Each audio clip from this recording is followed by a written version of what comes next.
વાંદરો અને મગર. એક નદી કાંઠે જાંબુડાનું મોટું ઝાડ હતું.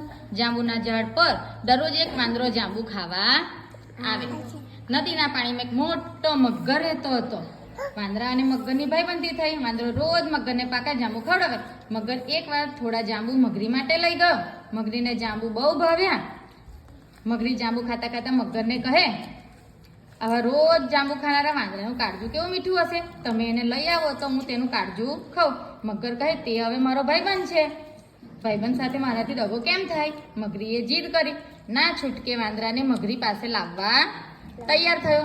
બીજે દિવસે મગર જાંબુના ઝાડ નીચે આવ્યો. વાંદરાએ આપેલા મીઠા મીઠા જાંબુ ખાધા.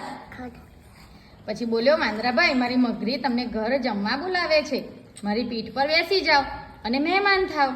વાહ, ચાલો, તમારો આટલો પ્રેમ છે તો ના કેમ પડાય. એમ કહેતો આ વાંદરો કૂદી ને મગરની પીઠ પર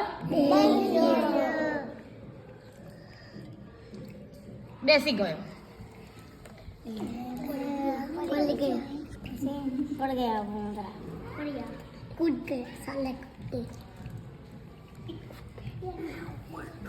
પછી મગર એમ કહેતા વાંદરો કૂદીને મગરની પીઠ પર બેસી ગયો. મગર પાણીમાં આગળ સળગવામાં લાગ્યો. બંને વાતે વર્ગ્યા. અડધે રસ્તે જ ભોળા મગરે મગરીના મનની વાત વાંદરાને કરી દીધી. મગરની વાત સાંભળી વાંદરાના હોશ ઉડી ગયા. થોડી વારે સ્વસ્થ થતા મગરીથી બચવાનો ઉપાય શોધી કાઢ્યો. વાંદરો કહે, મગરભાઈ, તમે પણ ખરા છો, તમારે આ વાત મને પહેલા કહેવી હતી ને. મારું કાળજું તો હું ઝાડ પર મૂકીને આવ્યો છું. ચાલો પાછા જઈ કાળજું લઈ આવીએ. મગર વાંદરાની વાત સાચી માની પાછો કિનારા તરફ વળી ગયો. કિનારો આવતા જ વાંદરો એક મોટો કૂદકો મારી ઝાડ પર બેસી ગયો.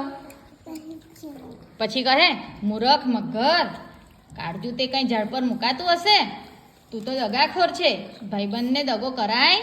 જા, હવે કદી જાંબુ ખાવા મારી પાસે આવતો નહીં, અને મારે પણ જાંબુ ખાવા નથી. એ વાત કહી વાંદરાભાઈ ત્યાંથી જતા રહ્યા. વાર્તા પૂરી. વાર્તા ખબર પડી? કોણ હતું વાર્તામાં? કોણ કોણ હતું? મગરને